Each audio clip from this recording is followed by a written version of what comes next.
about different stuff that I've never said. It's because over the years, everybody gets misquoted in this business. I get misquoted enough so that some of it I hear repeated over and over again. First, if you've read it in print that I said it, 50% chance I never said it. I think that's probably true of most guys and girls in the business. You can't generally figure that the person said it. A lot of it, I just go, oh, what the heck. But some of it I hear so much. Cause, like, for example, there was a magazine called Interview. It still is. And they did an interview with me, way back in the early 70s. And half of that stuff I never said. The guy who did the interview was a nice fellow, but he admits that what his thing is to a lot of times say the word himself and have the person who's being interviewed say his words.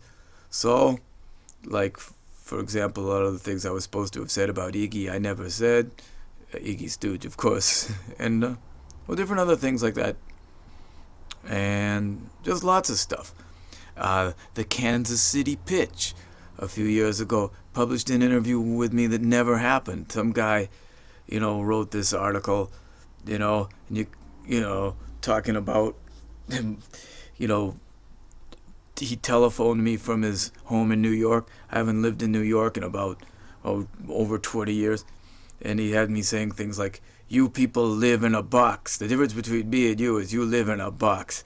And I never said anything of the sort. And it goes on and on. In England, New Musical Express has printed interviews with me that have never even happened by writers I've never even met.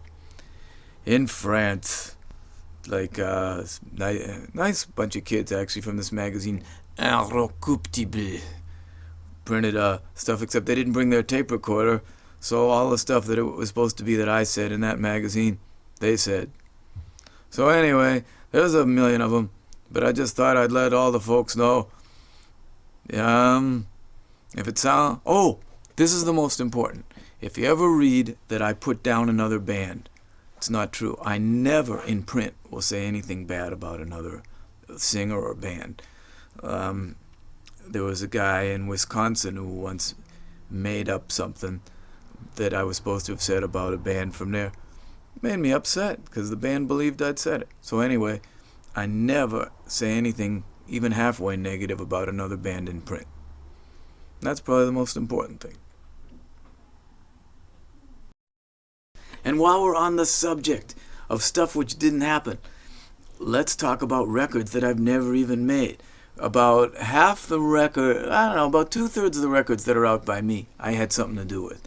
A lot of reissues, they'll say, I've got this best of collection. There's a rounder one that I had something to do with. Like I said, sure, use this and that song, everything's fine.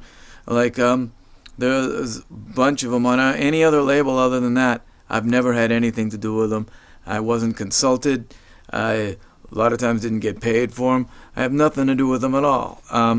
There's loads of bootleg records out, too, that I had nothing to do with. A lot of ugly covers. Ugh. Let me see. Just, there's one with a cover of me in like a tracksuit, like running, like with like some sort of transistor radio or Walkman. I found that especially revolting. I'm sorry. Well, anyway, bunches of stuff like that. Among the records that I actually did, my favorite is probably Her Mystery Not of High Heels and Eyeshadow. And I've come to like the first collection of demo tapes, what most people think of as my first album, that one with Roadrunner and Pablo Picasso. At the time I didn't like it because it was just a bunch of demo tapes, but I like a lot of it now. I love the guitar solo on Girlfriend. I love the version of Hospital on that. Really, that sounds like what we sounded live. They're the great version of Pablo Picasso because it's got John Cale playing piano. And that's the earliest recorded stuff. There's other thing people say, the original Modern Lovers. That was done by these cute little creeps in L.A. I haven't met them. But anyway, they wrote they didn't, that's all fiction. It wasn't done when they said it was done. It was all done later than that. And a lot of it was just the kind of stuff where someone asks you, how does this song go? And you just sing it, and you toss it off, and then they release it later. So, So those were all kind of real.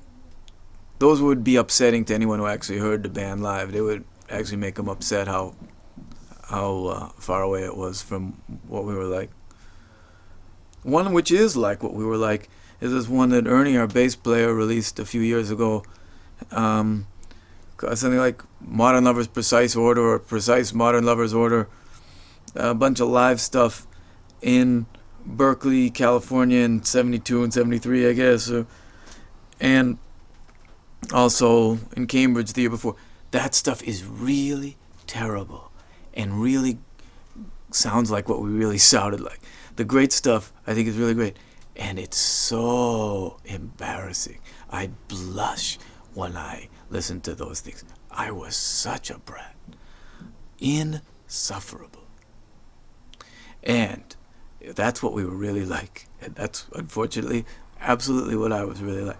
So, maybe I haven't even improved too much. I like the album I, Jonathan, which came out a bunch of years ago on Rounder. I think that came out pretty good. And I really like the album I'm about to make in another month here in San Francisco. That's going to be good. And I like parts of other stuff. A lot of my own records I think are too cute. And I think a lot of my own stuff. Yep. I really was acting like a nerd on that stuff, just like they accused me of. They were right. Some of that stuff I listen to and go, God, that stuff is precious and cute. That stuff's got to go. You see, the good thing about a lot of my old records is that I was given complete control. The bad part is that I was given complete control. Some of that stuff I never should have been allowed to release, I don't think. It's a lot of the stuff for kids was just misunderstood. I used to perform the songs for adults, and I stopped because it was actually supposed to move people. It wasn't supposed to be all cute.